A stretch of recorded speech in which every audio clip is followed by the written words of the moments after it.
Assalamualaikum warahmatullahi wabarakatuh. Alhamdulillahi rabbil alamin. Alhamdulillahilladzi ja'ala Ramadan syahran mubaraka wa farada 'alaina as-siyam li ajli taqwa. Asyhadu an la ilaha illallah wahdahu la syarikalah wa asyhadu anna sayyidana Muhammadan 'abduhu wa rasuluhu la nabiyya ba'dah. Allahumma salli wa sallim wa barik ala sayyidina Muhammadin wa ala alihi wa sahbihi ajma'in, amma ba'dah. Faya ayyuhal hadirun rahimakumullah, ittaqullaha haqqa tuqatih wa la tamutunna illa wa antum muslimun.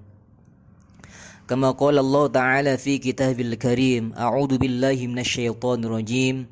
Ya ayyuhalladzina amanu taqullaha haqqa tuqatih wa la tamutunna illa wa antum muslimun. Wa qala Rasulullah sallallahu alaihi wa ala ahlihi wa sahbihi wa sallam, innama bu'itsu liutammima makarimal akhlaq. Shadaqallahul azim wa sadaqa rasuluhun nabiyul karim wa nahnu ala dzalika minasyahidin. Alhamdulillah, kita bersyukur kepada Allah Subhanahu wa taala. Kita sudah di hari ke-22 di bulan Ramadan. Itu artinya 2/3 perjalanan di bulan Ramadan sudah kita jalani. Mudah-mudahan kita masih diberi kesempatan oleh Allah Subhanahu wa taala untuk bisa melaksanakan puasa sampai akhir dengan amalan yang terbaik dan mudah-mudahan diterima oleh Allah Subhanahu wa taala. Amin amin ya rabbal alamin. Baik, anak-anakku dari SMK Negeri 5 Surabaya dan hadirin rahimakumullah, pada kesempatan kali ini saya akan menyampaikan sedikit materi tentang akhlak yang merupakan puncak dari semua ketentuan yang diturunkan oleh Allah Subhanahu wa taala. Rasulullah sallallahu alaihi wa ala alihi wa sahbihi wasallam diutus oleh Allah bukan hanya untuk mengajarkan ibadah-ibadah ritual saja, semacam sholat, zakat, sedekah dan seterusnya, melainkan salah satu yang terpenting adalah mengajarkan kepada kita untuk menyempurnakan akhlak. Sallallahu alaihi wa ala alihi wa sahbihi wasallam, innama bu'istu liutammima makarimal akhlaq. Sesungguhnya aku, kata Nabi, diutus oleh Allah Subhanahu wa taala untuk menyempurnakan akhlak. Akhlak kita ini bisa sempurna apabila kita mengikuti apa-apa yang telah ditetapkan oleh Allah dan Rasul sallallahu alaihi wa ala alihi wa sahbihi wasallam. Kalau sebaliknya, apabila kita mengingkari, sudah barang tentu akhlak kita jauh dari kata sempurna. Oleh karenanya, mari kita siapkan, kita mulai dari diri kita sendiri. Putus mata rantai kejelekan, keburukan sikap kita. Cukup sampai kita saja. Jangan sampai diwariskan kepada adik, keluarga, anak keturunan kita. Hadirin rahimakumullah, saya teringat salah satu pesan guru saya. Pernah menyampaikan, tidak baik nasib seseorang sehingga ia memperbaiki akhlaknya. Namun tidak akan baik pula akhlak seseorang apabila ia tidak memperbaiki sholatnya. Saya ulangi, tidak baik nasib seseorang sehingga ia memperbaiki akhlaknya. Namun tidak akan baik pula akhlak seseorang apabila ia tidak memperbaiki sholatnya. Kalau kita teliti pesan dari beliau ini, berarti salah satu untuk memperbaiki akhlak dan nasib seseorang, yakni dengan selalu memperbaiki sholatnya. Dan ini pun ternyata selaras dengan apa yang disabdakan oleh baginda Rasulullah sallallahu alaihi wa ala alihi wa sahbihi wasallam, awwalu ma yuhasabu bil abdu yaumal qiyamah as-shalah, fa in saluhat saluha sairu amalihi wa in fasadat fasada sairu amalihi. Kelak pertama kali yang akan dihisab dari seorang hamba oleh Allah Subhanahu wa taala pada hari kiamat adalah salat. Jikalau salatnya baik, maka dinilai baik pula seluruh amalnya.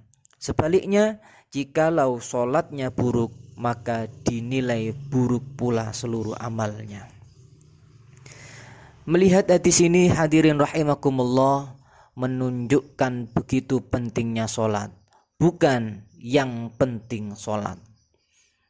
Kalau kita menganggap salat itu penting, maka akan tampak dari diri seseorang tersebut benar-benar menyiapkan dari sunnah pakaiannya, sempurna wudunya, wewangiannya, pokoknya yang terbaik sebelum azan dikumandangkan, sehingga ia bisa datang sholat tepat waktu dan berjamaah. Dan sudah barang tentu tampak akhlak mulianya kepada Allah Subhanahu wa taala. Hadirin rahimakumullah, akhlak itu merupakan puncak dari semua ketentuan yang telah ditetapkan oleh Allah Subhanahu wa taala.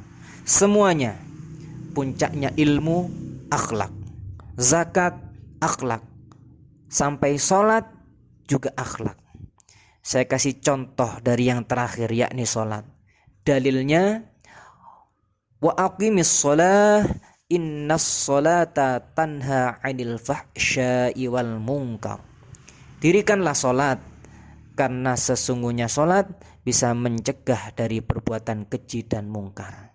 Perhatikan, perintahnya sholat, puncaknya dengan sholat supaya bisa mencegah perbuatan keji dan mungkar, dan itu bagian dari akhlak.